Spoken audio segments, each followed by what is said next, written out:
बिस्मिल्लाहिर्रहमानिर्रहीम अस्सलाम वालेकुम नाज़रीन मोहतरम। माह सियाम के महीने में सऊदी अरेबिया में 3,500 टोटल फ़कीरों को उन्होंने गिरफ्तार किया है सऊदी गवर्नमेंट ने, और उनमें से 90% फ़कीर पाकिस्तानी निकले हैं। इन्हीं फ़कीरों की वजह से Dubai government, United Arab Emirates government Pakistani visa के ऊपर पहले ही पाबंदी लगा चुकी है। हमारे दरवाजे एमिरेट्स के लिए पहले ही बंद हो चुके हैं। वीज़ा लग भी रहा है तो इंतहाई मुश्किल से लग रहा है। अभी उन्होंने रिसेंटली ओपन भी किया है तो तकरीबन आधे मुल्क के ज़िलों को उन्होंने सेग्रीगेट कर दिया कि इन ज़िलों के वीज़े आपने नहीं लगाने, क्योंकि फ़कीर वहाँ से ज़्यादा ताल्लुक़ रखते थे। सिमिलरली अब यही सूरत हाल रही तो आइंदा आने वाली उम्रा सीज़न में उन्होंने पाबंदी लगा देनी है कि पाकिस्तानी ज़ायरीन को वीज़ा अजरा रोक दिया जाए या इस अमल को इंतहाई मुश्किल कर दिया जाएगा।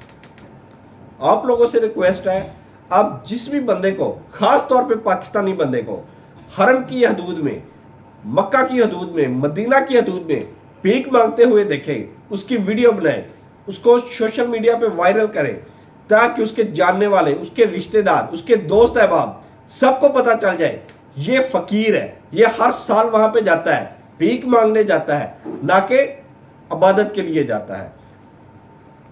कोई भी बंदा बगैर इबादत के, हम लोगों का अकीदा है हम लोग इबादत करेंगे, रियाजत करेंगे, अल्लाह ताला से अपने गुनाहों की माफ़ी मांगेंगे, लेकिन ये लोग पेशावर भिखारी बन के वहाँ पे जाते हैं, लोगों से पैसे मांगते हैं।